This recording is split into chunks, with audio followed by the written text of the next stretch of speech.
Hey everyone, welcome back to another daily recap. Today was a kind of a rough start, and then I had a nice trade near the end of day. So I'll talk about my trades in the morning first. So CEI, I was watching this one for the opening range kind of fail. So we have this nice resistance level here, as well as a pre-market high.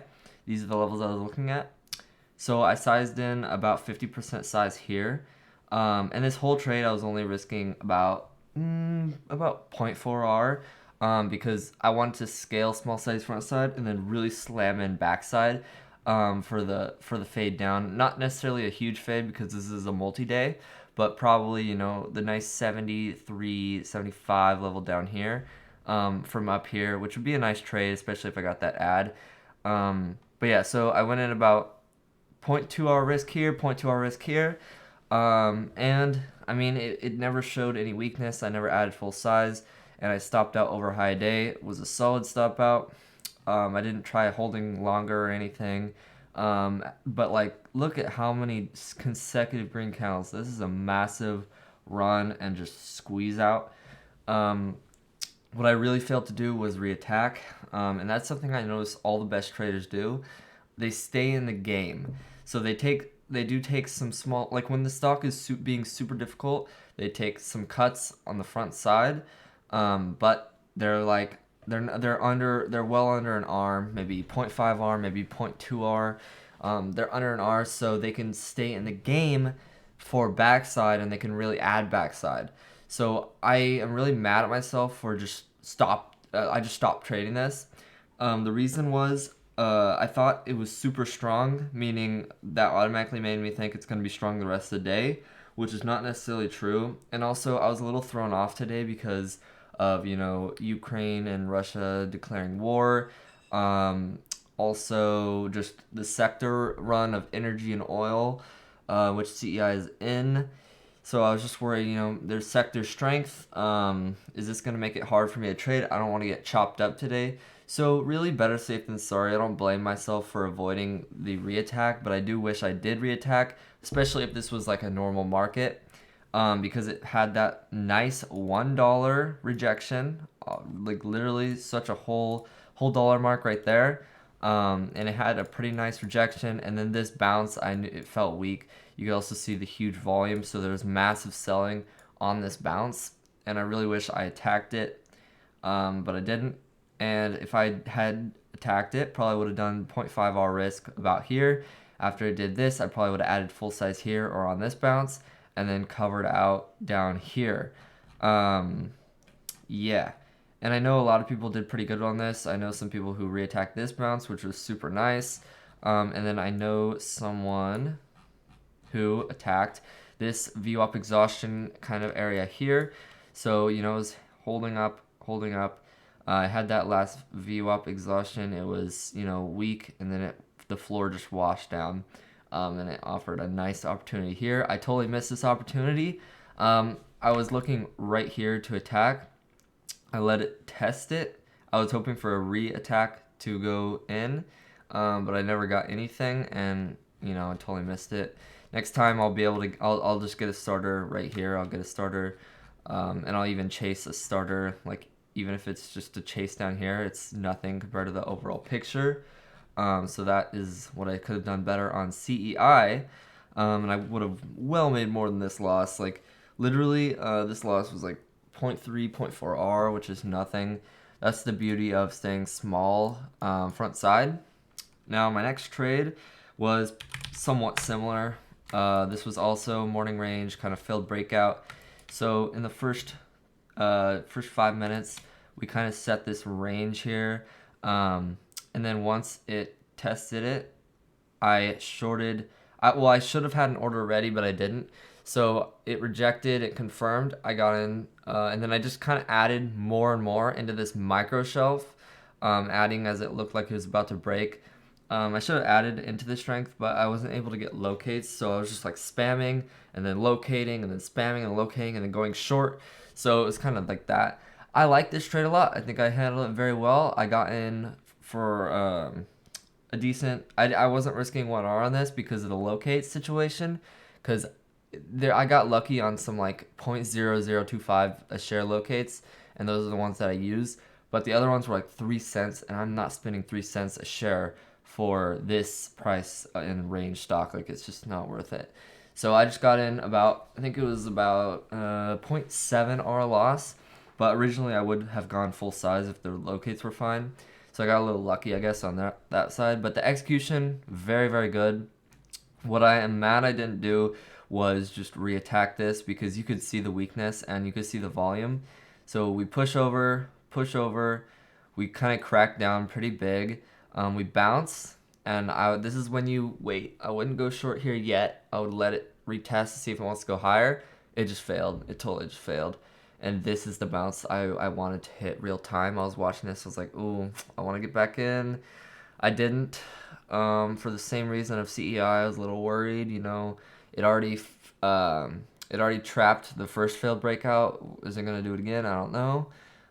So I missed that. That kind of sucked. I wish I reattacked that. And a lot of the best traders probably would have reattacked that, and they probably would have done a lot better than me on that. And then I was at school, unfortunately, and missed this nice high day clear out. And 100% I'm blaming school, because I literally couldn't watch this. But I do want to do better at being on my computer while at school, because sometimes I do have free time at school, and I wasn't looking at the laptop. I don't know if I was in class or not, but I might have been able to get this. I think I pulled it up like 10 minutes too late. So I'm just going to be on my laptop more, because I don't want to miss these kind of opportunities, because this and my next trade after this I'm about to show you guys would have made my entire day, because the risk reward on these is very good. It got all the way to this nice outer support line here, and under $1 whole dollar mark. So I probably would have taken like half off at $1, and then the rest half at like 90, maybe 88 based off of this support. But yeah, like anything like that, it's perfect. So that's another missed opportunity, but I blame school on that one. This was well, now looking at it, it's not so good, but my entry was A+, although I did not get my ads on because of school. Partially my fault, because again, I wasn't looking at my computer, but I also didn't want the teacher to be like, what are you doing? Like, I wasn't able to watch this tick by tick. I kind of just I set my order, set my stop, a little over 440, and it was perfect. I got my starter on, but I couldn't watch this tick by tick, so I missed the ad opportunity, which was this next candle. So after it pushed, you see the volume, and then it kind of stuffed down. This bounce here, and it looked like it's about to fail. This candle was a confirmation, so I should have added in here, or even just in here. And also, while I was at school, I was like, I saw red. I just got out. I got out all the way, because I was worried that SSNT was going to be like another stock, IRNT. I was expecting this to be like that. So let's see. This is a little different, I guess, but I was worried that it was just going to soak up and continue higher. So I just kind of nail and bailed, like went fast on it, which is kind of disappointing, because, everyone I know held for a bigger move. So I'm not going to blame school on that one, because I did have control over it, but also just being in school makes it harder to focus, and you kind of just want to, you don't want to get yourself into a bad situation while you're distracted by school, so I kind of just got it. So I'm ending the day. Let me do some calculations real quick. Boom, boom, boom. I'm ending the day down 0.25 R net. So I would say that's great. A red day is super, super small. I'm really glad I got this end of day. And I just got my starter size on, and I almost made 1R. It's kind of frustrating, because someone I know got 4R on this because of both their exit. They covered partial here, but they covered a lot also down here after this tank. And then they also got to add to their winner. So that was the main thing. So I was in about 50 shares here, and then I was looking to add in about 100 shares after, which would have made a heck of a lot more gains than what I did get. So yeah, a lot to improve on. Glad I got a piece of it. Glad I'm improving a lot lately. My in terms of my ADF system, there's just no pre-market gappers to trade for my ADF system because it needs to get to a certain criteria. The criteria is not even strict. I literally just need a pre-market gapper that is moving an okay amount, and it needs to have range.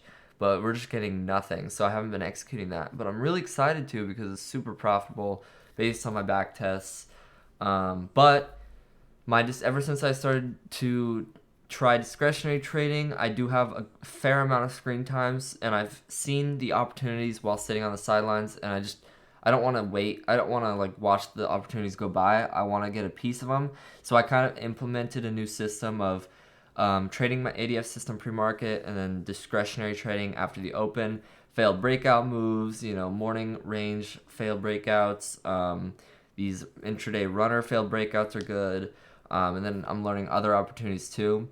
Now I am going to start risking 1R on these because my problem has always been risking less but still being just as profitable with discretionary trading. And ever since I started this week, I've been super profitable. Like, I've been making money. It's been awesome. So I think it is time to risk 1R consistently and hopefully start growing my account and hopefully get better at adding to winners because I need to be making like OKR on these discretionary trades or else I'm really not going to compound my account. So that's my main focus, getting good Rs, staying in the game, taking small cuts, staying in the game, and adding to winners once the backside is confirmed. That'll ultimately, that's the golden key to being profitable right there, what I just said, those three things. And those, getting good risk reward involves, adding to your winner at the right time. It also means being patient for a good exit, an exit both that gives you high win rate and also a solid risk reward, depending on if you're doing mean reversion or ADF. But yeah, most of my discretionary trades are mean reversion, and then my ADF is, of course, ADF. So yeah, I'm learning a lot lately. I've watched my December videos, and I've been just like, wow. Like, in my December recap, I was looking at this one trade. It was like this tiny scalp, and I was like, oh my gosh, sick trade.